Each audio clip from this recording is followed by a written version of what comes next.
জাতীয়তাবাদের যে রূপ, যে দুটি ঘটনা তার নির্ণায়ক, তার ভেতর আমাদের এই শহীদ বুদ্ধিজীবী হত্যা দিবস একটি মাইলস্টোন। এই ঘটনা একই সাথে শোকের এবং শক্তির যুগপৎ। শোকের ব্যাপারটি আমরা তখনই অনুভব করি যখন খুব ব্যক্তিগত কিছু আলেখ্য শুনি। আজকে আমার শ্রদ্ধেয় সহকর্মী প্রফেসর সাজেদা যখন আমাদের শ্রদ্ধেয় অধ্যাপক শহীদ গিয়াস স্যারের কথা বলছিলেন, তখন বুকের ভেতর বারবার আমাদের সবার গভীর মোচড় দিয়ে যাচ্ছিল। তাদের জন্য এটি প্রতিদিনই রক্তক্ষরণ। বাংলাদেশের বহু পরিবারের প্রতিদিনের বাস্তবতা এটি। একটি দেশ কি পরিমাণ আত্মত্যাগের মাধ্যমে গড়ে উঠেছে, এগুলো একান্তই তার ব্যক্তিগত অনুভূতি। কিন্তু এরকম ব্যক্তিগত অনুভূতি জমতে জমতে জাতীয় সত্তা তৈরি হয়। এই জন্য এই বিষয়গুলো জানা দরকার। আমার খারাপ লাগছিল, কারণ আমি জানি আমার বোনের ভেতর কি পরিমাণ কষ্ট হচ্ছিল এই ঘটনা রিকালেক্ট করতে, এই ঘটনা বলতে। কিন্তু জাতি হিসেবে এটি আমাদের জানা দরকার। জানা দরকার এ কারণে যে রক্তের ঋণ আমরা যেন ভুলে না যাই। বহু মানুষের রক্তের ঋণের আমরা দায় আছে, সেটিকে নিজেকে স্মরণ করিয়ে দেয়ার, পরবর্তী প্রজন্মকে স্মরণ করিয়ে দেওয়ার প্রয়োজন আছে। এই জন্য কষ্ট হলেও আমাদের সাথে প্রফেসর সাজেদা আজকে যোগ দিয়ে আমাদেরকে সমৃদ্ধ করেছেন। আমাদের অগাস্টের ছাত্র জনতার যে গণ অভ্যুত্থান, এই ঘটনার তাৎপর্য বুঝতে হলে আমাদের এই ধারাবাহিকতাগুলো বোঝা দরকার। 52, 72, 69, 71, 90 জাতির এই মাইলস্টোনগুলো মনে রাখা দরকার এই কারণে যে থেকে শিক্ষণীয় বিষয় আছে, ঘটনার পরম্পরা আছে, ধারাবাহিকতা আছে, এবং এই প্রতিটি ঘটনায় ঢাকা বিশ্ববিদ্যালয়ের অবদান আছে। একটি প্রতিষ্ঠান, যে প্রতিষ্ঠান দাবি করতে পারে যে এদেশের প্রত্যেকটি, কোনো ব্যতিক্রম ছাড়া, আসলেই প্রত্যেকটি অন্যায়ের বিরুদ্ধে যখন একটা জাতি জেগে ওঠে, এই প্রতিটি ঘটনায় একটি প্রতিষ্ঠান তার মতো করে অবদান রেখে চলেছে। পৃথিবীর ইতিহাসে এই ধরনের ঘটনা কিন্তু আসলেই বিরল। পৃথিবী সম্পর্কে আমার ধারণা খুব বেশি তা না, আমি খুব বেশি দেশে গিয়েছি তা না, কিন্তু যে কটি দেশে গিয়েছি কিংবা ছোটোখাটো কাজকর্ম করেছি, একটি প্রতিষ্ঠান একটা জাতির বিনির্মাণে প্রত্যেকটি ঐতিহাসিক মাইলস্টোনের সাক্ষী হওয়া এবং তার মতো করে অবদান রাখা, এটি আসলেই বড় ঘটনা, আসলেই বড় ঘটনা।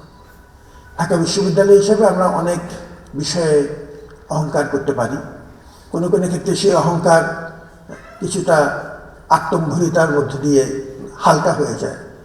কিন্তু যে বিষয়টি নিয়ে আমরা আসলেই অহংকার করতে পারি অত্যন্ত বিনীতভাবে, সেটি হচ্ছে এটি যে জাতির প্রতিটি ক্রান্তিকালে এই প্রতিষ্ঠান জাতির পাশে দাঁড়িয়েছে,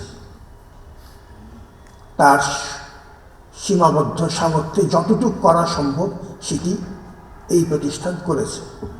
ঢাকা বিশ্ববিদ্যালয় এই কারণেই আমাদের প্রাণের প্রতিষ্ঠান এবং এই জাতির প্রাণের প্রতিষ্ঠান। এই কাজটি করতে যে আমরা কোনো কোনো ক্ষেত্রে একাডেমিক কর্মকাণ্ড থেকে যতটুকু আমাদের গুরুত্ব দেওয়া দরকার ছিল সবসময় পারিনি। সম্পদের সীমাবদ্ধতার কারণে।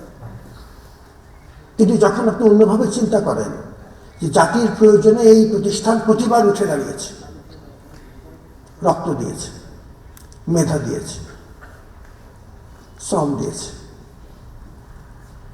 তখন মনে হয় this is the mission well accomplished. সেই প্রতিষ্ঠানে আপনি শিক্ষক, কর্মকর্তা, কর্মচারী, ছাত্র, ভলান্টিয়ার, সেই প্রতিষ্ঠানে আমার মতো একজন ক্ষুদ্র মানুষ, আপনারা আমাকে উপাচার্যের দায়িত্ব দিয়েছেন। এই কিছুই সম্ভব হতো না যদি না দেশটা স্বাধীন হতো। স্বাধীনতার অবদান হচ্ছে, একান্ত ব্যক্তিগতভাবেও যদি দেখেন, আমার মতো মানুষ একটা বিশ্ববিদ্যালয়ে উপাচার্য, দেশেরা পৃথিবী জোড়া নাম করা এনজিওর প্রধান,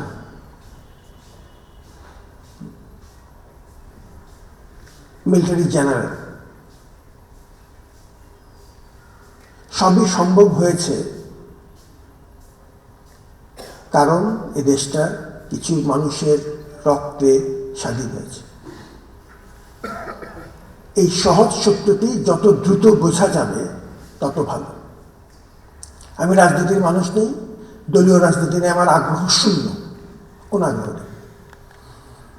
কিছু ব্যাপার রাজনীতির উপরে, যেমন মানুষের রক্তের ঋণ স্বীকার করা, এর ধারাবাহিকতা আছে। এই জন্যই এই 24-এর প্রেক্ষাপটে আমাদের আজকের দিনটি, বিজয় দিবসের দিন এবং স্বাধীনতা দিবসের দিন, এই জাতীয় দিনগুলোর আলাদা তাৎপর্য আছে। তাৎপর্য আছে তিনটি কারণে। একটি অলরেডি বলেছি, ধারাবাহিকতা, পরম্পরা, স্মরণ করা প্রয়োজন। যেমন শামসুজ্জামানের এই কথাটা আমার পছন্দ হয়েছে। রাজনীতিবিদ হিসেবে তিনি কি করেন না করেন সেটা নিয়ে আমার খুব বেশি আগ্রহ নেই। আমি তাকে সম্মান করি কারণ তিনি একজন রুচিবান মানুষ, এবং দেশের ক্রান্তি লগ্নে তার ক্ষেত্রে 90-এ যখন তাকে ডাক দেওয়া হয়েছে তিনি দেশের পাশে দাঁড়িয়েছেন, irrespective of his political affiliation. I'm least bothered about that.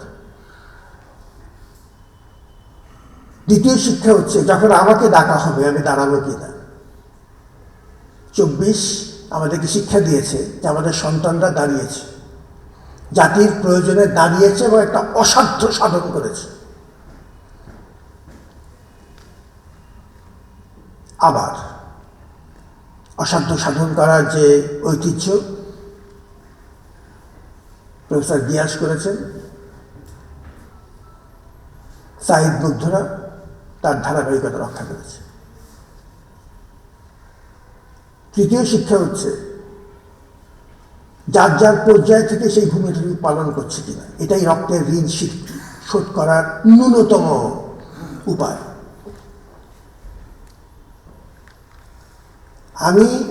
আমাকে যে দায়িত্ব দেয়া হয়েছে সেটি আমার মতো, আমার ক্ষুদ্র সামর্থ্যের সীমাবদ্ধতার মধ্যে সর্বোচ্চ আন্তরিকতার সাথে করছে কিনা, আপনি আপনারটা করছেন কিনা, রিক্সা চালক তারটা করছেন কিনা, আইনজীবী তারটা করছেন কিনা, ক্যামেরাম্যান তার দায়িত্ব পালন করছেন কিনা।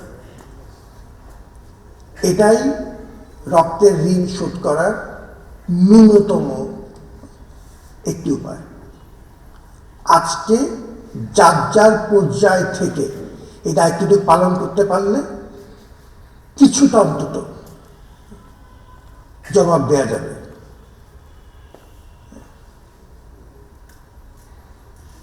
হে পূর্বপুরুষেরা, তোমাদেরকে বিনম্র চিত্তে স্মরণ করছি, এবং তোমার ঐতিহ্য আমার মতো করে যে বিরাট ভার আমার কাঁধে তুমি দিয়েছ, আমি আমার মতো চেষ্টা করছি। একবার উঠে দাঁড়াচ্ছি, একবার পড়ে যাচ্ছি, আবার উঠে দাঁড়াচ্ছি, কিন্তু তোমাকে ভুলিনি। এটাই শিক্ষা, এটাই 24, এটাই 90, এটাই 71। আমার বোন বলেছেন যে বিশ্ববিদ্যালয় প্রশাসনের তিনি গিয়াস স্যারের নামে যে ভিত্তিটি চালু হয়েছিল, আমি দ্রুততম ভিত্তিতে সংবাদ দেব যতদূর সম্ভব। এটা আমরা ধারাবাহিকতা রাখব। যদি কোনো কারণে যদি এটি চলমান না থাকে, চলমান করার ব্যবস্থা আমরা করব। আপনাকে আমরা পাশে চাই, আপনাদের মতো পরিবারগুলিকে আমরা সম্মান জানাতে চাই। আজকে আমরা সকালবেলা সাধারণত যেটা বিশ্ববিদ্যালয়ের তরফ থেকে ন্যূনতম যতটুকু আমাদের করার সুযোগ আল্লাহ দিয়েছেন, আমরা বিভিন্ন সকালবেলা আমাদের শহীদদের স্মৃতির উদ্দেশ্যে ঢাকা বিশ্ববিদ্যালয়ের ক্যাম্পাস এবং সন্নিহিত এলাকায় বিভিন্ন জায়গায় যে তাদের পরিচায়ক স্মৃতিচিহ্ন যা আছে সেটি দেখতে আমরা যখন যাই, খেয়াল করলাম যে কোনো কোনো ক্ষেত্রে আমরা কবরগুলোকে এখনো ঠিকমতো আইডেন্টিফাই করতে পারিনি। স্মৃতি ফলকটি আছে, স্মরণ করছি, কিন্তু কবরগুলোকে ঠিকমতো চিহ্নিত করতে পারিনি। কোনো কোনো ক্ষেত্রে তো তারা সম্পূর্ণ মিসিং অবস্থায় আছে, কিন্তু যারা আমরা জানি অন্তত কবরগুলো কোথায়, এটি যেন আমরা ঠিকমতো খুঁজে বের করতে পারি। এবং বিশ্ববিদ্যালয় হোক, বিশ্ববিদ্যালয়ের বাইরে হোক, ঢাকা বিশ্ববিদ্যালয়ের সাথে জড়িত আমাদের শহীদ যারা আছেন, শিক্ষক, কর্মকর্তা, কর্মচারী, পরিবারের সন্তান, তাদেরকে কবরগুলো আমরা ঠিকমতো একটু আইডেন্টিফাই করতে চাই। আপনারা যখনই কোনো সুযোগ পাবেন, কোনো তথ্য থাকবে, প্রশাসনকে মেহরবানি করে জানাবেন। এটি আমাদের জন্য খুব প্রয়োজন। যদি এই কাজটা আমরা করতে পারি, অনেকগুলি আছে কিন্তু কিছু কিছু ক্ষেত্রে নেই, কিছু মিসিং আছে। আমি এই তথ্যগুলো সম্পূর্ণ করতে চাই, যতদূর সম্ভব করতে চাই। তো এটি নিয়ে আশা করছি যে আপনাদের সহযোগিতা পাবো। আবারও সবাইকে সালাম, শুভেচ্ছা জানাচ্ছি। আমাদের এই ধরনের অনুষ্ঠানে থাকা দরকার এই কারণে যে it's a way of self-reflection as well. By remembering the murders, we are actually reckoning our own path. যে পথ হেঁটে এসছি, পেছনে ফিরে তাকানোর এখন সুযোগ। কতটুক করলাম, কতটুক দায় শোধ হলো, স্মরণ করা দরকার। স্মরণ করা দরকার কারণ আমরা মানুষ, এই জন্যই স্মরণ করা দরকার। মানুষ নামে যে বিরাট দায়িত্ব আমাদেরকে দেয়া হয়েছে, তার দায় হচ্ছে অন্যের অবদান স্বীকার করা। সবাই ভালো থাকুন। বিশ্ববিদ্যালয়ের এই ধরনের উদ্যোগগুলো আপনাদের সহযোগিতা ছাড়া করা সম্ভব না। আমরা আমাদের মতো করে অনেক রকম সীমাবদ্ধতা, আমাদের অনেক সীমাবদ্ধতা, তার মধ্যে যতদূর পারি চেষ্টা করছি। কারণ মনে করছি যে এর মাধ্যমেই শহীদদের প্রতি সম্মান দেখানো হলো। শিক্ষা কার্যক্রম সম্পূর্ণ বন্ধ হয়ে গিয়েছিল, মোটামুটি চলছে। হলগুলো মোটামুটি একটা পর্যায়ে এখন এসছে, একটা শৃঙ্খলা ফিরে এসছে। 100% আসেনি, কাছাকাছি এসছে। কিছু বিচারের কাজ একটু একটু শুরু করার চেষ্টা করছি। অন্যায়ের বিরুদ্ধে যারা লড়েছেন তাদের কিছু সম্মাননা জানাবার চেষ্টা করছি। একটা দল নিয়ে কাজ করার চেষ্টা করছি। আমার প্রশাসনে যারাই আছে